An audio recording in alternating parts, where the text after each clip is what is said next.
acquaintance, the old camel trader from Babylon, with a plan to do just what we wish to accomplish. He jolly well started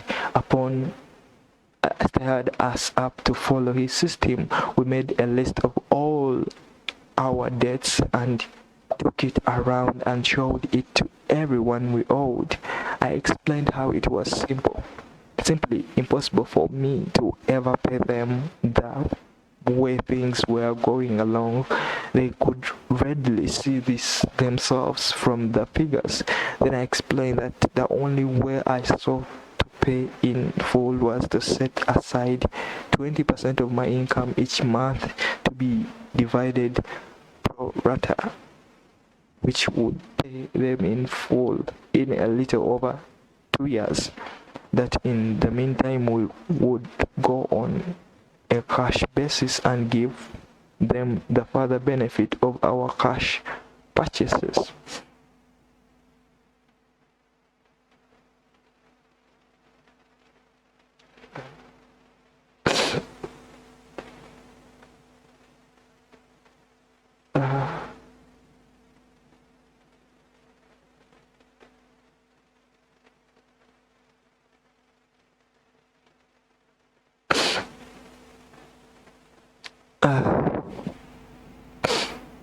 Okay.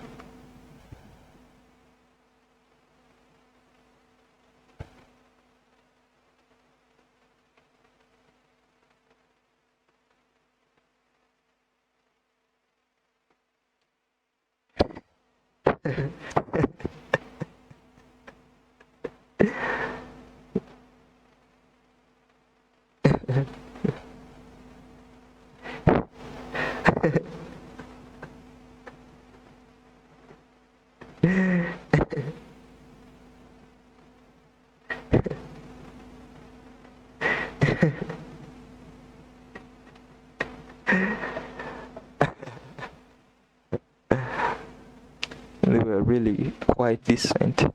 Our green grocer, a wise old chap, put it in a way that helps to bring around the rest. If you pay for all you buy and then pay some on what you owe, that is better than you have done for ain't paid down the account none in 3 years.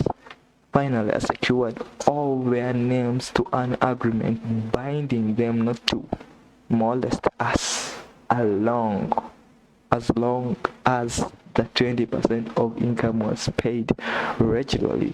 Then we began scheming on how to live upon 70%. We were determined to keep that extra 10% to jiggle. The thought of silver and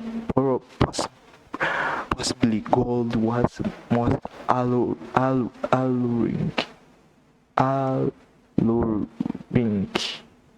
It was like having an adventure to make the change. We enjoyed figuring this way and that to live comfortably upon that remaining 70%. We started with rent and managed to secure a fair reduction. Next, we put our favorite brands of tea and such under suspension, and we were agreeably surprised how often we could purchase superior qualities at less cost. It is too long a story for a letter, but anyway, it did not prove difficult. We managed and write cheerfully at that. What a relief it proved to have our affairs in such a shape we were no longer persecuted by past due accounts. I must not neglect, however, to tell you about the extra 10% we were supposed to jiggle. Well, we did jiggle it for some time. Now, don't laugh too soon. You see, that is the sporty part. It is the real fun to start accumulating money that you do not want to spend. There is more pleasure in running up such much a surplus than there could be in spending it. After we had jingled to our hearts content, we found a more profitable use for it. We took up an investment upon which we could pay that 10% each month. This is proving to be the most satisfying part of our regeneration. It is the first thing we pay out of my check. There is a most gratifying sense of security to know our investment is growing steadily. By the time my teaching days are over, it should be a snug sum, large enough so that the income will take care of us from then on. All this out of my same old check. Difficult to believe, yet absolutely true. All our debts being gradually paid and at the same time our investment increasing. Besides, we get along financially even better than before. We could believe there could be such a difference in results between following a financial plan and just drifting along. At the end of the next year, when all our old bills shall have been paid, we will have more to pay upon our investment, besides some extra for travel. We are determined never again to permit our living expenses to exceed 70% of our income. Now you can understand why we would like to extend our personal thanks to that old chap whose plan saved us from our hell on earth. He knew he had been through it all. He wanted others to benefit from his own bitter experiences. This is why he spent tedious hours carrying his message upon the clay. He had a real message for fellow sufferers, a message so important that after 5,000 years it has risen out of the ruins of Babylon, just as true and just as vital as the day it was buried. Yours sincerely, Alfred H. Screwbury, Department of Archaeology. Department of Archaeology. Department of Archaeology. Finally, the luckiest man in Babylon. At the head of his caravan proudly rode Shuru-nadar, the merchant prince of Babylon. He liked fine cloth and wore rich and becoming robes. He liked fine animals and sat easily upon his spirited Arabian stallion. To look at him, one would hardly have guessed his advanced years.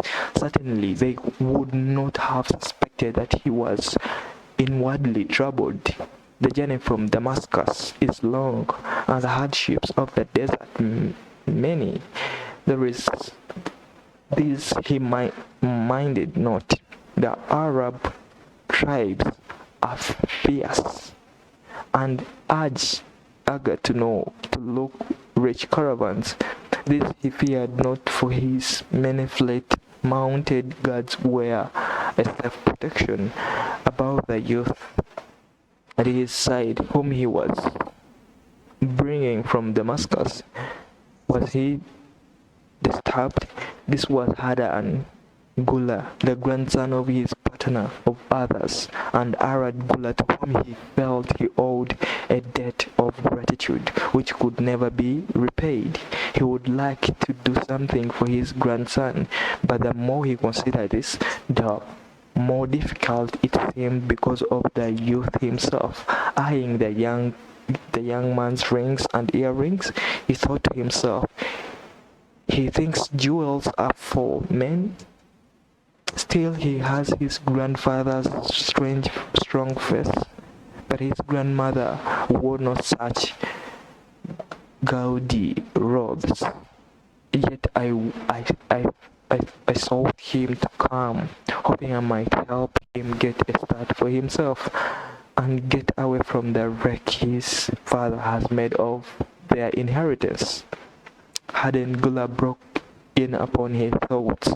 Why dost thou work so hard, riding always with the caravan upon its long journeys? Doest thou never take time to enjoy life? Sharu Nadu smiled. To enjoy life? He repeated. What wouldst thou do to enjoy life if thou were it? Sharu Nada. If I had wealth equal to thine, I would live like a prince. Never cross the hot desert would I ride. I would spend the shekels as fast as they came to my path. I would wear the richest of robes and the rarest of jewels. That would be a life to my liking, a life worth living. Both men laughed. Thy grandfather wore no jewels. Sharunada spoke before he thought, then continued jokingly, wouldst thou leave no time for work? Work was made for slaves.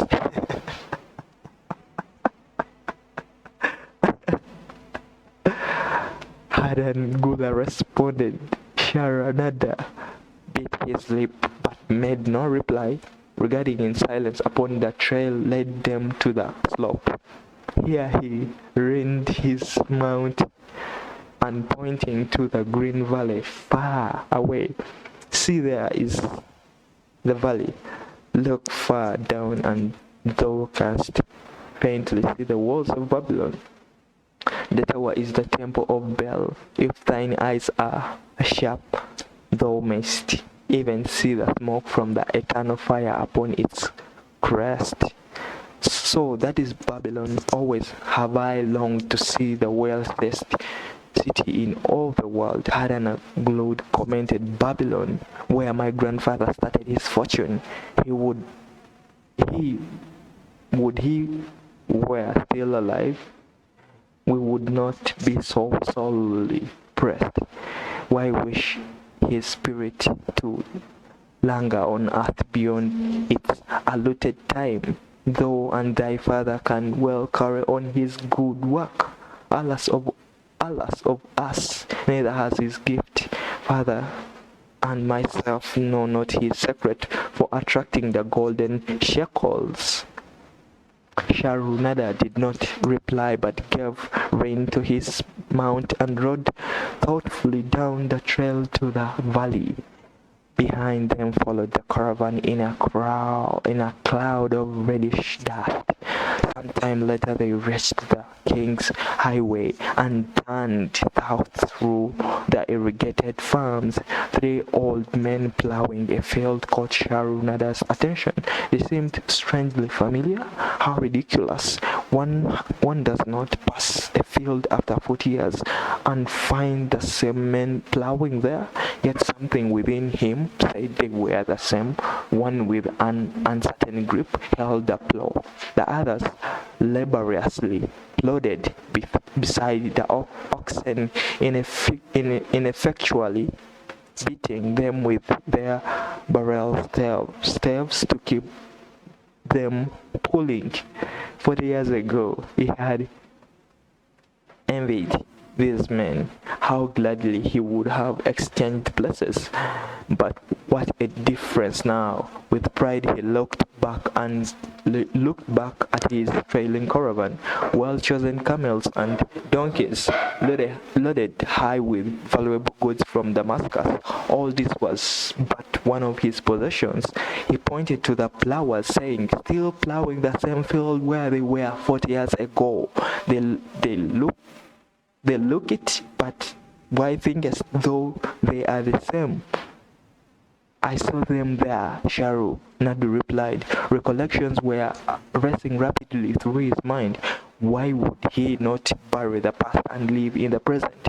Then he saw, as in a picture, the smiling face of Arad Gula. The barrier between himself and the clinical youth beside him dissolved. But how could he help such a superior youth with his spendthrift ideas and bejeweled hands? Work he could offer in plenty to willing workers, but not for many who consider themselves too good for work. Yet he owed it to Arad Gulu to do something, not half-hearted attempt. She and Arad had never done things that way. They were not that sort of